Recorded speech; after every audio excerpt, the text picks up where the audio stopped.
नमस्कार श्रोते हो. दीपक रेगे कथाकथन चॅनलवर तुम्हा सगळ्यांचं मनापासून स्वागत. श्रोते हो, आज तुम्ही ऐकणार आहात विजय कापडी सरांच्या छत्रीतली अनामिका या कथासंग्रहातली कथा. आणि कथेचं नाव आहे तिचा जगावेगळा सेवानिवृत्त नवरा. ऐकूयात. माझ्या शेजारणीचं नाव सुमित्रा. पूर्ण नाव सौभाग्यवती सुमित्रा सुधाकर सुखात्मे, म्हणजे शॉर्टमध्ये सौ सु सु सु. सुमित्रा आणि सुधाकर ज्येष्ठ नागरिक आहेत, म्हणजे माझे आणि यांच्यासारखेच. गेल्या 7 महिन्यांपासून ती दोघं इथे राहायला आली आहेत. त्यांच्या घरात सगळं उंची सामान आहे. सुधाकर सुखात्मे सुरुवातीला बोटीवर होते. तिथे म्हणे फारच लवकर सेवानिवृत्ती मिळते. मग त्यानंतर ते आणखीन कुठेतरी काम करत होते, पण आता ते पूर्णपणे मोकळे आहेत. सुमित्रांना सारखे आपल्या नवऱ्याबद्दल म्हणजे सुधाकर सुखात्मेंच्याबद्दल सांगत असते. मी तिला आमच्या यांच्याबद्दल सांगते. आता सांगते म्हणजे काय, एकदाच सांगायला गेले, पण कसा कोण जाणे सुधाकरांचा विषय निघाला आणि ती सुरूच झाली की त्यांच्याविषयी ती अगदी भरभरून बोलायला लागली. ते सगळं ऐकल्यानंतर आमच्या यांच्याबद्दल बोलायला माझी जीभच धाजावली नाही. मी काही बोलूच शकले नाही. सुमित्रानं सुधाकरांविषयी ज्या सांगितलं ना, ते ऐकल्यानंतर आमच्या ह्यांचा विषय राहिला बाजूला, आणि तो तसा राहण्यासारखाच होता. माझ्या मनात विचार आला, खरं म्हणजे सहसा असा विचार येऊ नये, पण या उताराला लागलेल्या वयात तो अजिबात येऊ नये, पण आला. 30-35 वर्षाचा संसार करून सुद्धा तसा विचार आला म्हणजे बघा. पण विचार आला आणि मी दचकले ना. असं वाटलं की माझेही पती सुधाकरांसारखे असते तर काय मजा आली असती. मग मी सुमित्रासारखं माझ्याही नवऱ्याबद्दल सांगत सुटले असते. माझं नशीब एवढं कुठलं फळफळायला.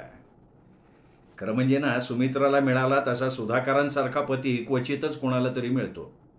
माझ्या अनेक मैत्रिणी आहेत आणि त्यांच्या पतिराजांविषयी सुद्धा मी कधी कधी ऐकलंय, पण कुणी म्हणजे कुणी सुद्धा सुधाकरांसारखा नाही आहे.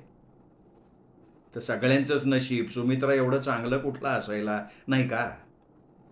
आता तुम्ही म्हणालो की तुमच्या त्या सुमित्रेचे मिस्टर म्हणजे सुधाकर आहेत तरी कसे, की ज्यांचे विषय ऐकल्यावर अगदी भारावून गेल्यासारखं मी बोलतच सुटावं. त्यांना काय सोनं बिनं लागलंय का काय? नाही नाही नाही, सोनं बिनं काही लागलेलं नाही आहे, पण हिरे माणकं नक्कीच लगडलेली आहेत बरं का. तर आता सुधाकरांविषयी ऐका सुमित्राच्याच तोंडून, म्हणजे तिच्या शब्दात हो. पण त्याआधी एक गोष्ट तुम्हाला सांगायची विसरली आहे बरं का, ती आधी सांगते. त्याचं असं झालं की मी आमच्या सार्वजनिक वाचनालयातनं एक पुस्तक आणलेलं होतं. पुस्तकाचं नाव काय, व्हाय आर रिटायर्ड हजबंड सच अ न्यूसन्स. म्हणजे पुस्तकाचं स्वरूप आलं असेलच ना तुमच्या लक्षात, सेवानिवृत्त नवरे इतके उपद्रवी कशा करता किंवा का, असाच त्या पुस्तकाच्या शीर्षकाचा अर्थ, नाही का? शीर्षक वाचल्यावरच पुस्तक वाचावंसं वाटलं.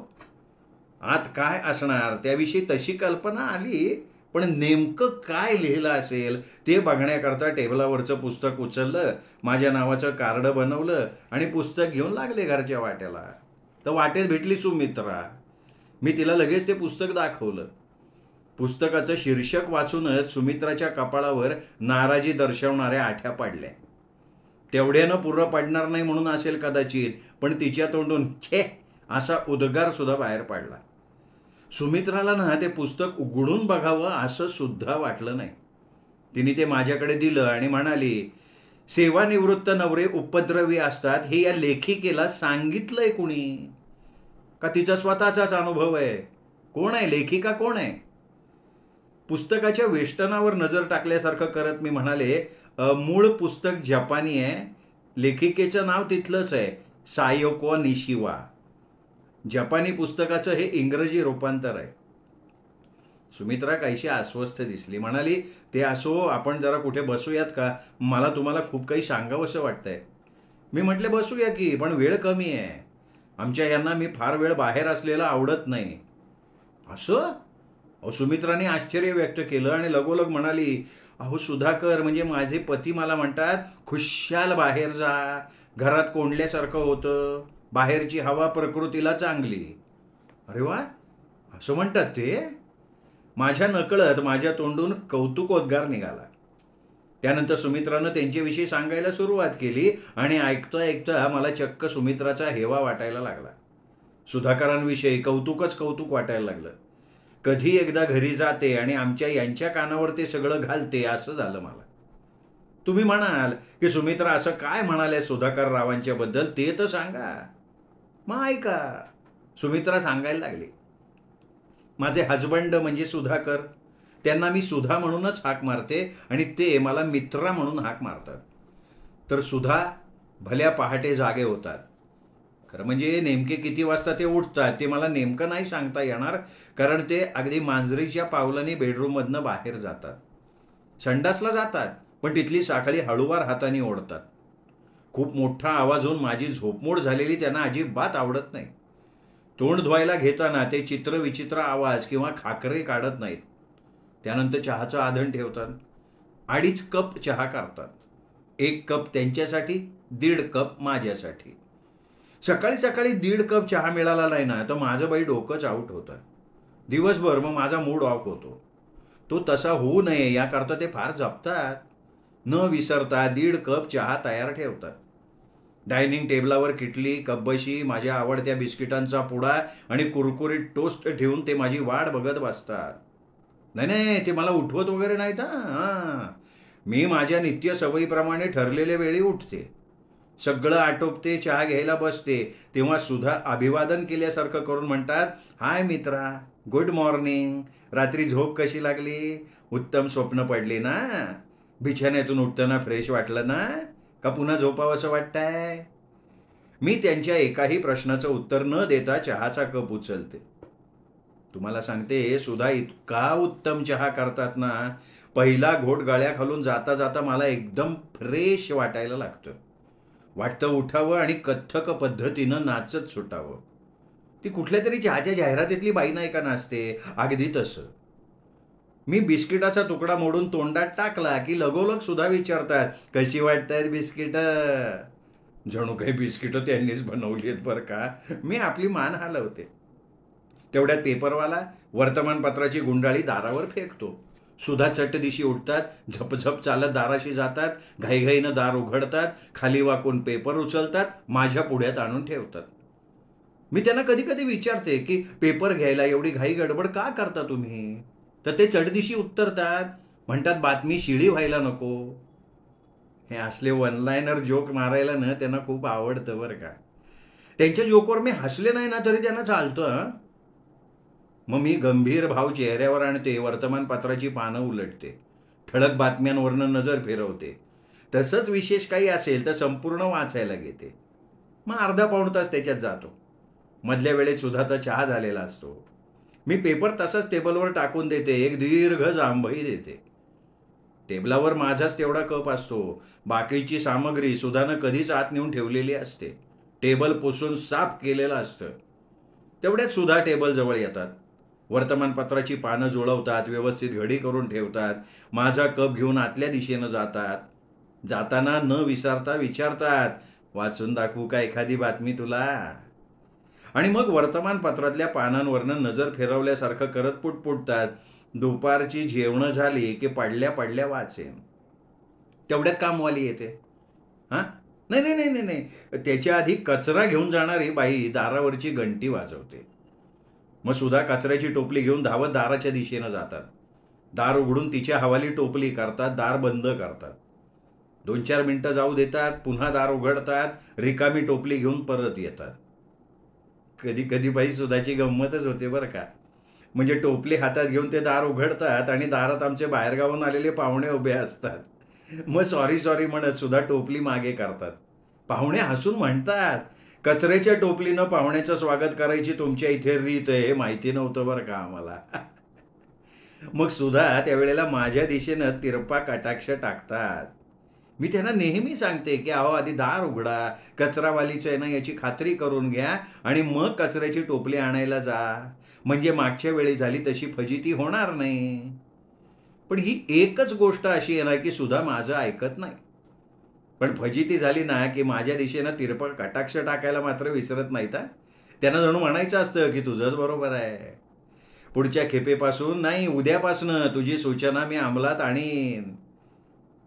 पण ते कधीच या बाबतीत मी म्हणते तसं करत नाहीत. विचारलं तर म्हणतात गंमत असते ग, या छोट्या छोट्या गोष्टीत गंमत असते.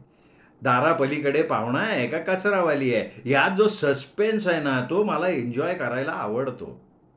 पण मग तेवढ्यात येते कामवाली. तिच्या कामावर सुद्धा लक्ष ठेवून असतात. जरा कुठं चाल ढकल दिसली की सौम्य शब्दात ते तिला झाडतात. मग कामवाली मन लावून झाडल्यासारखं करते, तोंडातल्या तोंडात काहीतरी पुटपुटते की सुधा लगेच तिला विचारतात, काय ग, काय पुटपुटतीयस, शिव्या घालतीयस का मला, काय खिटखिट लावले यांनी असं म्हणतेस ना तू. यावर कामवाली हसते, तोंडाला पदर लावते आणि म्हणते, भाऊ तुम्ही फार मनकवडे हा. सुधा अशा वेळी माझ्याकडे पाहिलं न पाहिल्यासारखं करतात आणि मला विचारतात, आज भाजी कुठली आणायची आहे. मी विचारते, आता कुठली भाजी ते इथे बसून कसं सांगणार. आणि समजा सांगितली आणि ती भाजी बाजारात आलीच नाही तर. सुधा निर्धारानं म्हणतात त्यावेळी, म्हणतात मी अख्खा बाजार विंचरून काढीन, हवी असलेली भाजी मिळत नाही म्हणजे काय. आणि लगेच पिशवी आणि पैसे घेऊन बाजार करण्यासाठी बाहेर पडतात. मी दार लावून घेते, बेडरूममध्ये डोकावते. रात्रीच्या चादरींची घडी वगैरे करून त्यांनी ठेवलेली असते. धुवायला काढलेले कपडे वॉशिंग मशीनमध्ये टाकलेले असतात. माझे कपडे मी टाकायचे आणि बटण दाबायचं, एवढंच काम त्यांनी माझ्यासाठी ठेवलेलं असतं बरं का. लगेच करण्यासारखं काम नसल्यामुळे आणि कामवाली ही कामं करून निघून गेल्यामुळे मी पाय लांब करून आराम खुर्चीत विसावते. तिथेच माझा डोळा लागलेला असतो. बऱ्याच वेळानं जाग येते तेव्हा सुद्धा स्वयंपाकघरात पुढच्या तयारीला लागलेल्या असतात. मी विचारते त्यांना, तुम्ही आलात कधी, काही कळलंच नाही.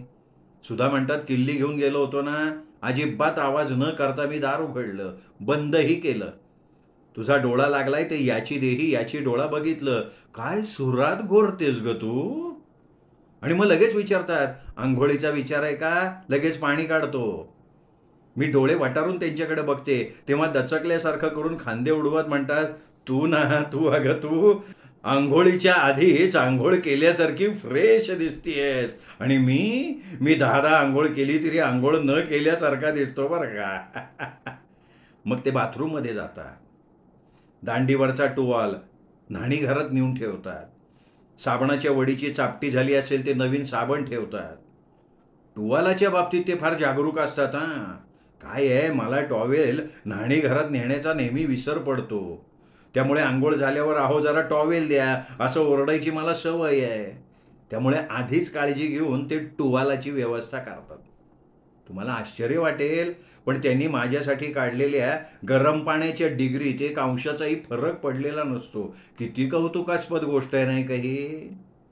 मग मी आंघोळ करून येईपर्यंत माझ्याकरता बोर्नविटाचा ग्लास तयार ठेवलेला असतो. बोर्नविटा घेतल्यावर माझ्या अंगात चुस्ती फुर्ती संचारते. मी सुधाला स्वयंपाकघरात मदत करण्यासाठी डोकावते. मला बघितल्याबरोबर हातातलं काम टाकून सुद्धा माझ्यापाशी येतात. माझा हात धरून मला स्वयंपाकघराच्या बाहेर काढतात. लटक्या रागात म्हणतात, मेरे अंगणे में तुम्हारा क्या काम है. इथल्या वस्तूला तुला हात लावू देणार नाही मी. तू बाहेर जा, आराम कर, पुस्तकं वाच, TV सिरियल बघ. एवढं आटोपतो आणि मी आलो. मग मी हसत हसत आराम करायला जाते. तेवढ्यात सुद्धा म्हणतात, आता आलीच आहेस तर आजचा मेनू ऐकून जा. आणि मग मेनू ऐकवतात. त्यांच्या मेनूतनं नाव काढायला किंवा सुधारणा सुचवायला एवढी सुद्धा संधी मिळत नाही. एकदम बॅलन्स्ड मेनू असतो. मग मी घराच्या व्हरांड्यात जाते, टेहळणी करते, शेजारच्या पैकी कोणी मोकळं आहे का ते बघते. पण त्यावेळी सगळे कामात असतात. गप्पा मारायला कोणी मिळतच नाही मला त्यावेळी. इथे तुमच्या शेजारी आम्ही राहायला यायच्या आधी आम्ही दुसरीकडे राहत होतो ना, तिथली आमची शेजारींट फार शिष्ट होती. कुचके टोमणे मारायची तिला सवय होती. नाक वाकडं करत म्हणायची, मला नाही आवडत घरातली कामं माझ्या नवऱ्यानं केलेली. तुम्हाला सांगते आता मी, मला तरी कुठे आवडतं सुधानं केलेलं काम. पण त्यांचा आग्रह असतो ना, मग मी काय करणार. घरी येऊन मी सुधाला सांगायची, तक्रारीच्या सुरात म्हणायची, अहो तुम्ही आरामात सगळी कामं उरकता, बाहेर मला टोमणे खायला लागतात. यावर सुद्धा काहीही न बोलता फक्त गोड हसतात. त्यांचं हसणं इतकं गोड आहे ना, मी तर विरघळूनच जाते बाई त्या हसण्याच्या गोडव्यात. मग एव्हाना दुपारचे 12-12:30 वाजून गेलेले असतात.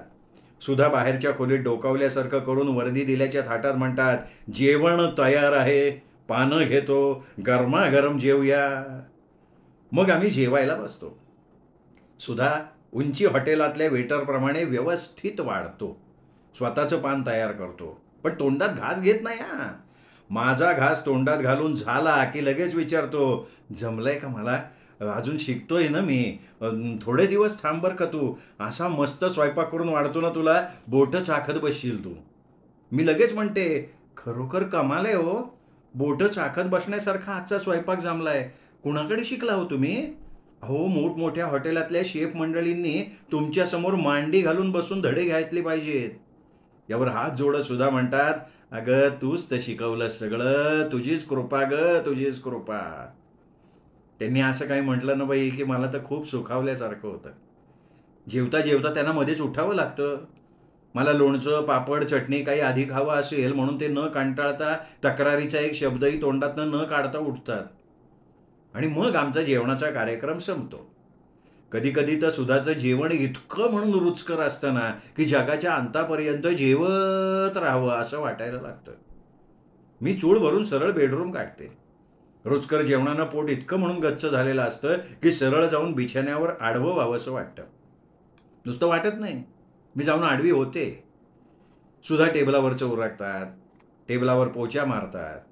त्यांना स्वच्छता खूप आवडते. हा, जेवणं झाली आहेत आणि टेबलावर उष्टी ताटं, पाण्याचे पेले, भांडी पडली आहेत, माश्या घोंगावत आहेत, स्वयंपाकाचा वास सुटलाय. असलं काही तुम्हाला बघायला मिळणार नाही आमच्या सुधाच्या घरात.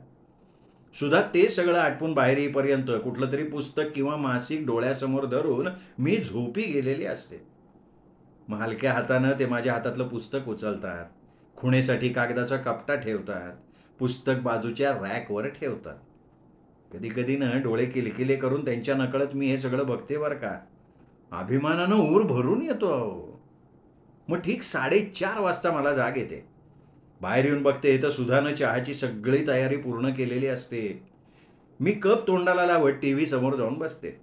हातात रिमोट घेते, खटाखटा चॅनल बदलायला लागते. सुधा काहीशा तक्रारीच्या सुरात म्हणतात, अगं बाई चहाची टेस्ट घे, TV काय पळून जातोय का, आणि चॅनल केवढी बदलतेस ग, हातात रिमोट आहे म्हणून काय बटणं दाबतच राहायची का. मग मी रिमोट बाजूला ठेवते, चहाची लुप्त घेते. इकडे सुद्धा टेबलावरची सामग्री उचलतात, टेबल साफ करतात. 6 वाजल्यानंतर मी संध्याकाळच्या वॉकला जायला निघते. सुधा दारात उभं राहतात आणि न चुकता मला टाटा करतात. परत येईपर्यंत सुधानं रात्रीच्या जेवणाची तयारी चालवलेली असते. सुधाला दुपारचं जेवण गरम करून वाढायला आवडत नाही बरं का रात्री. आणि शिवाय तसं ते शिल्लकही नसतं. सुधा रात्री वेगळं जेवण बनवतात. ताजं ताजं गरम गरम जेवलं की अर्धा पाऊण आरोग्य ठीक राहतं असं त्यांचं एक आग्रहाचं म्हणणं असतं. मी बेडरूममध्ये येईपर्यंत बिछाना तयार. मी सवयीप्रमाणे धाडदिशी अंग टाकते, घोरायलाच लागते. सुधा स्वयंपाकघरातलं उरकून घराच्या खिडक्या दारं बंद करून मग बेडरूममध्ये येतात. पांघरूण घेऊन झोपी जातात. त्यांना लगेच झोपी जावंच लागतं, कारण दुसऱ्या दिवशी पहाटे उठून कामाला लागायचं असतं ना त्यांना. एक विशेष म्हणजे नित्याच्या कामाचा त्यांना कधी कंटाळा म्हणून येत नाही. मी बघून ठेवलंय, दिवसेंदिवस त्यांचा उत्साह वाढतोय, कामात भलती सफाई यायला लागली आहे. एवढं सगळं सांगून सुमित्रा माझ्याकडे बघत राहते आणि विचारते, तुम्हाला हे सगळं खोटं वाटतंय का हो? मी नकारार्थी मान हलवून म्हणते, खोटं का म्हणून, असतात असे काहींचे नवरे, म्हणजे नवरा. एवढ्यानंच उत्साहित झाल्यासारखे होऊन सुमित्रा पुढं सांगू लागते, हे झालं दिवसभराच्या सुधाच्या कामाबद्दल. आता काही जनरल गोष्टी सांगते. सांगू? कंटाळा नाही ना आला तुम्हाला? अहो सांगा हो, का म्हणून कंटाळा येईल? मग सुमित्रा सांगायला लागते. सुधानं माझ्यावर कधी रागवत नाहीत, भांडत नाहीत. नाही म्हणता थोडा बदल करून आम्ही भातुकलीच्या खेळात रागवतात, रुसतात, तसे एकमेकांच्यावर रुसतो, रुसून बसतो, पण त्यामुळे आमच्या संसाराला आगळी मजा प्राप्त होते. तुम्हाला सांगते, शॉपिंगला जाताना सुद्धा माझ्या बरोबर येतात. दुकानदाराशी मी हुज्जत घालत असताना अजिबात न कंटाळता माझ्या शेजारी उभे राहतात. तिथून निघाल्यावर वाटेत ते दुकानदाराच्या भांडणाच्या प्रसंगी मी कशी मात केली त्याचं कौतुक मलाच ऐकवतात आणि विचारतात, हे सगळं तुला जमतं कसं ग? आणि सगळ्यात महत्त्वाचं म्हणजे लग्न झाल्यापासून आत्ता या क्षणापर्यंत त्यांनी माझ्या माहेरच्या मंडळींबद्दल एकदाही आणि एकही अपशब्द काढलेला नाही बरं का. टचवूड. माझ्या माहेरची कोणी राहायला आली तर त्यांच्या कपाळावर अजिबात आठ्या पडत नाहीत. उलट त्यांचा उत्साह नुसता फसफसत असतो. परत जायला कोणी निघाला तर हे आग्रह करून त्याला मुक्काम वाढवायला सांगतात आणि ऐकत नाही असं म्हटल्यावर त्याचं सामान लपवून ठेवतात. तर हे असे माझे पती सुधाकर सुखात्मे उर्फ सुधा. एकदम प्रेमळ, कामसू, घरकामाध्यक्ष. ते मला घरातली इथली काडी तिथे करायला देत नाहीत. एकदा मी म्हणाले, अहो मी लठ्ठम भारती होईल. अगं लगेच त्यांनी मला घरातल्या घरात व्यायाम करायची सायकल आणून दिली. 12-13 हजार रुपयाची सायकल. सध्या धुळखात पडली आहे, पण त्याच्या विरोधात एक शब्द निघत नाही त्यांच्या तोंडून. मला घरकाम करू न दिल्याबद्दल मी तक्रार करते. इतर बायका मला हसतात हेही सांगून बघते. त्यावर सुद्धा म्हणतात, अगं हसतात त्यांचे किडके दात दिसतात. तू अजिबात मनाला लावून घेऊ नको. जुने दिवस आठव. मी कामावर जायचो तेव्हा तुला हे सगळं करायला लागायचं का नाही? त्यावेळी तक्रारीचा, कंटाळल्याचा एकही शब्द तुझ्या तोंडातून बाहेर पडायचा का नाही ना? आता मी रिटायर झालो आहे. मी घरातच आहे. माझ्यापाशी वेळच वेळ आहे. दुसऱ्या कशाची मला फारशी आवडही नाही आहे. मला घरकामाची आवड आहे. मला सगळी कामं करू दे. तू फक्त पूर्वी मी करायचो तसा तू आता आराम कर, म्हणजे मला सगळं भरून पावलं. आणि एवढं सगळं सांगून सुमित्रा म्हणाली, जरा तुमच्याकडचं पुस्तक द्या बघू. मूळ जपानी बाईनं लिहिलेल्या, इंग्रजीत अनुवादित झालेल्या त्या व्हाय आर रिटायर्ड हजबंड सच अ न्यूसन्स या पुस्तकाची प्रत हातात घेऊन पानं उलटवल्यासारखं करत विलक्षण उत्साही होत सुमित्रा म्हणाली, मला ना या लेखिकेची कीव करावीशी वाटते. तिला तिचा रिटायर्ड हजबंड न्यूसन्स वाटतो का? मला बाई माझा सुद्धा लवेबल वाटतो. आत्ता ह्या क्षणी ना मला एक भन्नाट कल्पना सुचतीये. मीही एक पुस्तक लिहायला घ्यायचं. सुधाकरांच्या बाबतीतल्या माझ्या सगळ्या अनुभवांवर आधारलेलं पुस्तक. लिहीन इंग्रजीत, जपानीमध्ये अनुवाद करून घेईन आणि 1000 प्रती जपानात पाठवेन. एक प्रत त्या कोणा सायोका निशिवा बाईला पाठवून देते. कशी काय वाटली माझी कल्पना? मी म्हटलं कल्पना छान आहे, पण पुस्तकाचं टायटल म्हणजे पुस्तकाचं नाव काय असणार आहे? सुमित्रा उत्साहात म्हणाली, पुस्तकाचं नाव हां ऐका की, why my retired husband is so lovable. माझा सेवानिवृत्त नवरा एवढा प्रिय का? कसं वाटतंय टायटल? छान आहे. असं म्हणत बराच वेळ मी मान डोलवत राहिले. सध्या सुमित्रा ते पुस्तक लिहिण्यात गर्क आहे. म्हणजे सुमित्रानं पुस्तक टेप केलंय, त्याची छापायला द्यायची पुस्तकाची प्रत तयार करण्याच्या कामात सुधाकर सुखात्मे मग्न आहेत. सुधाकरांचं आणखीन एक घरातलं काम वाढलेलं आहे. श्रोते हो, ही होती कापडी सरांची कथा, तिचा जगावेगळा सेवानिवृत्त नवरा. कथा तुम्हाला नक्कीच आवडली असेल. हा व्हिडिओ लाईक करा. ही कथा आपल्या कथाप्रेमी मित्रपरिवारात, नातेवाईकात शेअर करा आणि त्यांनाही माझ्या वतीनं दीपक रेगे कथाकथन चॅनल सबस्क्राईब करायची विनंती करा. एवढीच मी तुम्हाला विनंती करतो आणि थांबतो. पुन्हा भेटूयात अशाच उत्तम कथेसह. तोपर्यंत नमस्कार श्रोते हो.